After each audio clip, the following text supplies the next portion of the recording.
ഹമാസിനെ എന്ത് വില കൊടുത്തും പുറത്താക്കണം. ഖത്തറിനോട് അമേരിക്ക അടക്കം ലോകരാഷ്ട്രങ്ങൾ ഇപ്പോൾ ആവശ്യപ്പെടുന്നത് ഈ ഒരൊറ്റ നിബന്ധനയാണ്. ഇതോടെ ഇസ്ലാമിക ഭീകര സംഘടനയായ ഹമാസിന് ഖത്തറിലെ ചവിട്ടി നിൽക്കാനുള്ള മണ്ണ് പോലും ഇല്ലാതായിരുന്നു എന്നാണ് വസ്തുത. മുസ്ലിം രാഷ്ട്രമായ ഖത്തർ ഉറച്ച നിലപാടെടുക്കുകയാണ് ഹമാസിന്റെ നേതാക്കളെല്ലാം രാജ്യത്ത് നിന്നും പുറത്താക്കാനായിട്ട്. ഈ നിലപാട് നൽകുന്ന സൂചന തീവ്രവാദത്തിനെതിരെ ഖത്തർ ഉറച്ചു നിൽക്കാൻ തീരുമാനമെടുത്തു എന്ന് തന്നെയാണ്. ഇസ്രായേലുമായുള്ള ഏറ്റുമുട്ടലിൽ ഒന്നാം നിര നേതാക്കളെ പൂർണ്ണമായി നഷ്ടപ്പെട്ട ഹമാസ് രണ്ടാം നിരയുടെ നേതൃത്വത്തിലാണ് ഇപ്പോൾ പിടിച്ചു നിൽക്കുന്നത്. ഈ നേതാക്കളെല്ലാം ഖത്തർ കേന്ദ്രീകരിച്ചാണ് ഇപ്പോൾ പ്രവർത്തിക്കുന്നതും. അതായത് ലോകരാഷ്ട്രങ്ങൾക്കെതിരായ വർഗീയ യുദ്ധത്തിന് ഖത്തറിനെ ഹമാസ് കേന്ദ്രമാക്കിയിരിക്കുന്നു. അത് ഇന്നും ഇന്നലെ തുടങ്ങിയതല്ല, ഏറെക്കാലമായി ഖത്തർ തന്നെയാണ് ഹമാസ് നേതാക്കളുടെ രക്ഷാകേന്ദ്രവും സുരക്ഷിത താവളവും.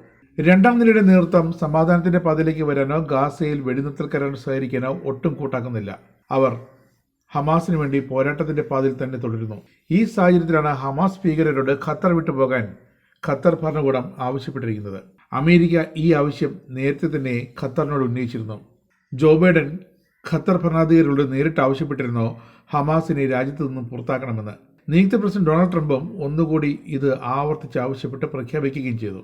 ഹമാസിനെ അമേരിക്കയിൽ നിന്നും പുറത്താക്കുമെന്നും ട്രംപ് വ്യക്തമാക്കിയിട്ടുണ്ട്.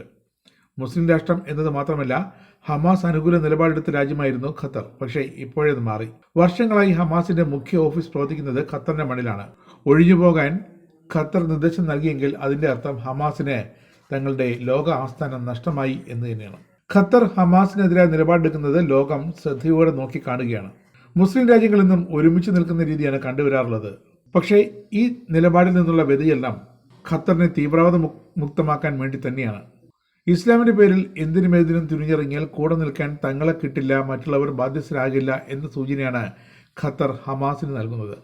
ഗാസയിൽ സമാധാനം സ്ഥാപിക്കേണ്ട ശ്രമത്തിൽ അമേരിക്കയ്ക്കും ഈജിപ്തിനുമൊപ്പം ഖത്തറും രംഗത്തിറങ്ങിയിട്ടുണ്ട്.